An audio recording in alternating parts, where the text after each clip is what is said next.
ഈ PCOS അല്ലെങ്കിൽ PCODനെ നമ്മൾ ശരിക്കും ഇത്ര ഭീകരമായി കാണേണ്ടതുണ്ടോ? സത്യം പറഞ്ഞാൽ ഇപ്പോഴത്തെ ജനറേഷനിൽ യെസ്. രണ്ടും പറയാൻ തോന്നുന്നുണ്ട്, നോന്നും പറയാൻ തോന്നുന്നുണ്ട്. ഒന്ന്, ബിക്കോസ് മെജോറിറ്റി ഇതൊരു ആദ്യം തന്നെ PCOS എന്ന് പറയുന്നത് ഒരു ലൈഫ് സ്റ്റൈൽ ഡിസോർഡർ ആണ്. ഓക്കെ. ഓക്കെ.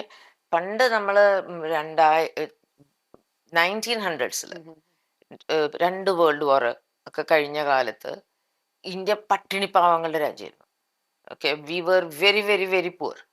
അവിടെ നിന്ന് നമ്മൾ ഇപ്പൊ കഴിഞ്ഞ 2010 ശേഷം 500 മില്യൺ ആൾക്കാരെ അത്രയും നമ്മൾ പോവർട്ടിന്ന് അപ്ലിഫ്റ്റ് ചെയ്തേക്കുന്നത്. ഓക്കെ. ഈ 500 മില്യൺ ആൾക്കാരെ പോവർട്ടിന്ന് അപ്ലിഫ്റ്റ് ചെയ്തത് മാത്രമല്ല, അർബൻ പോപ്പുലേഷനിൽ നമ്മൾ ഇപ്പൊ കാണുന്ന ഒരു എപ്പിഡമിക് ഒബിസിറ്റി, പിന്നെ ഡയബറ്റീസ്, ഇത് രണ്ടും ഭയങ്കരമായിട്ട് കൂടിക്കൂടി വരുന്നു. ഒബിസിറ്റി ഒക്കെ ഒരു എപ്പിഡമിക് എന്ന് പറയുന്ന ആ അവസ്ഥയിലേക്കായി. ലെവലിലാണ് ഇപ്പൊ ഒബിസിറ്റി ഒക്കെ. ഇപ്പൊ സ്കൂളുകളിലൊക്കെ പോയി ഞാനിപ്പോ ചെറിയ ചെറിയ ക്ലാസ്സുകളൊക്കെ എടുക്കാനായിട്ടൊക്കെ പോകുമ്പോൾ കാണാറുണ്ട്. മൈ ഗുഡ് ഗ്രേഷ്യസ്, വണ്ണം കുറഞ്ഞ് നോർമൽ കുട്ടികളെ കാണാൻ കിട്ടുന്നില്ല, വളരെ കുറവാ. നല്ലൊരു ശതമാനം നല്ല ഗുണ്ടുമണികളെ പോലെ ഇരിക്കുന്നത്. അത് പേരൻസിന് ഇഷ്ടമാണ് അത് അങ്ങനെ ഇരിക്കുന്നത്. അല്ലെങ്കിൽ കഴിക്കുന്നില്ലെങ്കിൽ ബഹളാണ് അവര്. നീ പട്ടിണിക്ക് ഇരുന്നോ, അത് ചെയ്തോ ഇത് ചെയ്തോ എന്നൊക്കെ പറഞ്ഞുകൊണ്ടാണ് അവര് ഈ ന്യൂട്രീഷന്റെ പുറകെ പോകുന്നത്.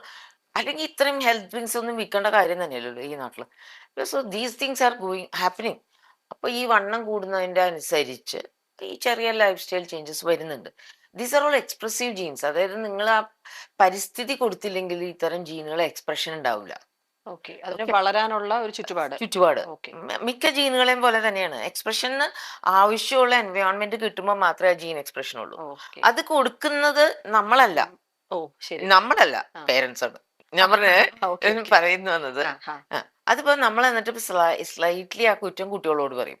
അവള് ഞാൻ പറയുന്ന സാധനങ്ങൾ ഒന്നും കഴിക്കില്ല ഡോക്ടറെ. അവള് വീട്ടിൽ നിന്ന് വരുമ്പോഴത്തേക്ക്, അവൾക്ക് സ്കൂൾ വിട്ട് വരുമ്പോഴത്തേക്ക് അവൾക്ക് പഫ് തന്നെ വേണം, അവൾക്ക് എന്ത് കുന്തം, പിസ്സ പോലുള്ള ആ അത്തരം ജങ്ക് ഫുഡ്സ്. വാട്ട് എവർ പേര്, ജങ്ക് ഫുഡ് തന്നെ വേണം എന്ന് അങ്ങനെ പറയില്ല അമ്മമാര്. അവര് പേസ്ട്രി തന്നെ വേണം. ഞാനൊന്നും ചിരിച്ചോണ്ടിരിക്കും. ഇതിന്റെയൊക്കെ സ്വാദാര പഠിപ്പിച്ചു കൊടുത്തേ? ഇവര് കൊണ്ടേ പഠിപ്പിച്ചു കൊടുത്തു. അഫോർഡബിലിറ്റി ഉണ്ടെന്ന് പറഞ്ഞു, ഞങ്ങൾക്ക് പോയി മേടിക്കാൻ പറ്റുമെന്ന് പറഞ്ഞു. അപ്പൊ കാലത്ത് സ്കൂളിലേക്ക് പോകുമ്പോൾ തന്നെ പറഞ്ഞുകൊണ്ട് വരുന്നത്, വൈകുന്നേരം ഞാൻ വരുമ്പോഴത്തേക്ക് ഇതുണ്ടാവണേ. ഉണ്ടാക്കി വെക്കണം. അതാണ്.